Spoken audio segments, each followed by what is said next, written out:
मैं ये कहना चाहूँगा कि स्टेज पर तो सरकार बोलती है कि 56 इंच का सीना है। आज 56 इंच का सीना कहाँ चला गया।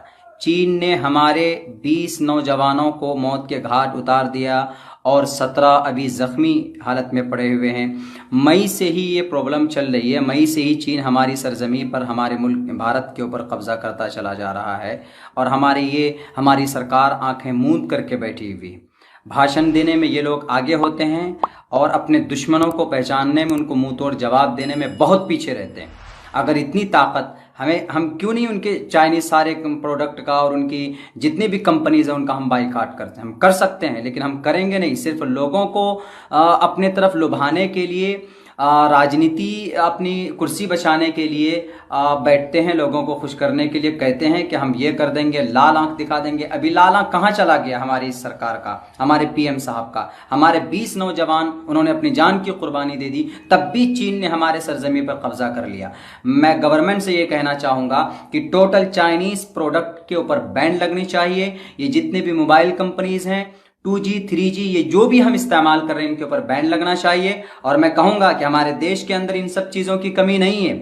हमारे देश के अंदर एक से एक इंटेलिजेंट पर्सन है, एक से एक इंजीनियर और एक से एक हमारे टैलेंटेड लोग यहाँ पर मौजूद हैं। उनका सही इस्तेमाल होना चाहिए। 2G 3G और 2G 3G 4G इनसे भी 2 कदम आगे जाकर 5G का उत्पादन हम इस देश के अंदर कर सकते हैं। हमारे नौजवान ऐसे हैं मगर ये कि करेंगे नहीं। टोटल पैसा हमारा चला जाता है बाहर, स्विस बैंक के अंदर चला जाता है, इन राजाओं और राजनेताओं के अकाउंट में चला जाता है। खोखला बनकर हमारा ये देश रह गया। इसलिए मैं गुजारिश करूंगा कि बाहर के हम लकीर के फकीर ना बनाएं, बल्कि हम खुद इस देश के अंदर हमारे जितने भी लोग हैं मेहनती हैं, इस देश को सुपर पावर बना सकते हैं। हम किसी के मोहताज ना हो।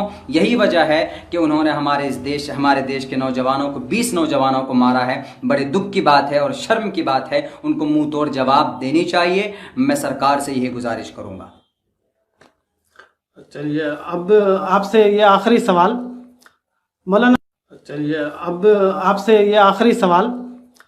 मौलाना हमें आप ये बताइए कि अक्टूबर में बिहार में चुनाव होने जा रहा है। आप जोकीहाट विधानसभा से ताल्लुक़ रखते हैं, वहाँ के क्या हालात हैं, ज़रा कुछ बताइए। जी, बहुत अच्छा सवाल आपने किया है कि मैं जोकी विधानसभा अररिया ज़िला बिहार सीमांचल से ताल्लुक़ रखता हूँ और मैं पार्टी ऑल इंडिया मजलिस इत्तेहादुल मुस्लिमीन, जिसके सदर जनाब बैरिस्टर असदुद्दीन अवैसी साहब और हमारे रियासती सदर जनाब अख्तरुल ईमान साहब हैं। हमारी टीम पूरी तरह से, हमारी पार्टी पूरे बिहार के अंदर मजबूत है, खुसूसन सीमांचल में बहुत ज़्यादा मजबूत है और इंशाअल्लाह हमें यकीन है कि हम कामयाब होंगे और हमारी संगठन दिन ब दिन लोग इसमें जुड़ते जा रहे हैं और पूरी उम्मीद है कि इंशाअल्लाह हम ज़्यादा से ज़्यादा सीट पर कामयाब होंगे। और दूसरी बात, मैं जिस सीमांचल के जिस विधानसभा से आता हूँ, यहाँ आप चले जाइए, जोकीहाट के सड़कों के अंदर चले जाइए, वहाँ 12 महीने में आप कभी भी चले जाइएगा तो आपको 3 फीट पानी के अंदर आपको गुजरना होगा। मेन सड़कों की यह हालत है। अभी आपने सुना भी होगा कि कोरोना पॉजिटिव जो कि हॉस्पिटल के अंदर 3-4 नर्स को पॉजिटिव उनका रिजल्ट आया है। क्यों ना आए? ये लोग कमीशन खाने से इनको फुर्सत नहीं है। पीपी किट नहीं दिया गया नर्सों को, ग्लव्स नहीं दिए गए उनको, मास्क नहीं दिया गया उनको, और ये आया सब चीज यहाँ पर, मगर यह है कि वो बैकडोर से उनकी सप्लाई हो गई, उनको भेज दिया गया। आप चले जाइए रजिस्ट्रार ऑफिस, वहां पर धांधली होती है। वहां पर ब्लॉक चले जाइए, वहां पर कमीशन खोरी होती है। किसी भी डिपार्टमेंट में आप चले जाइए, हर जगह पर कमीशन खोरी, हर जगह पर करप्शन, एकदम गंदगी फैली हुई है। हमको उम्मीद है इंशाअल्लाह कि अब 70 साल से बहुत हक मारा गया है सीमांचल के लोगों का, बिहार के लोगों का, लेकिन अब असदुद्दीन अवैसी साहब हमारे सदर साहब की निगरानी में, हमारे रियासती सदर जनाब अख्तरुल ईमान साहब मैदान में हैं और हमारे बड़े भाई, बड़े मुतहर्रिक फ़ाल और हमारे आदिल हसन आज़ाद साहब मेहनत कर रहे हैं कि सीमांचल को स्पेशल पैकेज देने की पूरी लड़ाई हमने शुरू कर दी है। अब 72, 78, 70 साल से जो हम गुलामी कर रहे थे, उस गुलामी से अब हम निकलेंगे। अब समाज जाग चुकी। अभी आपने देखा होगा कि कितने लोग अभी ये कोविड-19 में बाहर से प्रवासी सीमांचल के लोग आए, पैदल आए लोग, बस से आए लोग, ट्रेन से आए, मगर 10-15 दिन नहीं गुजरा कि यहां से वो जाने पर मजबूर हो गए। क्यों? इसलिए कि यहाँ पर कोई फैक्ट्री नहीं है, यहाँ पर कोई कारखाना नहीं है। हालांकि धान की पैदावार है यहाँ पे, मकई की पैदावार है यहाँ पे, चाहे तो वो इनको सप्लाई के लिए इनके मिल यहां पर स्टैब्लिश कर सकते हैं, सेटअप कर सकते हैं, लेकिन नहीं करेंगे। आता है पैसा फंड में, खा पी करके हजम कर लेते हैं।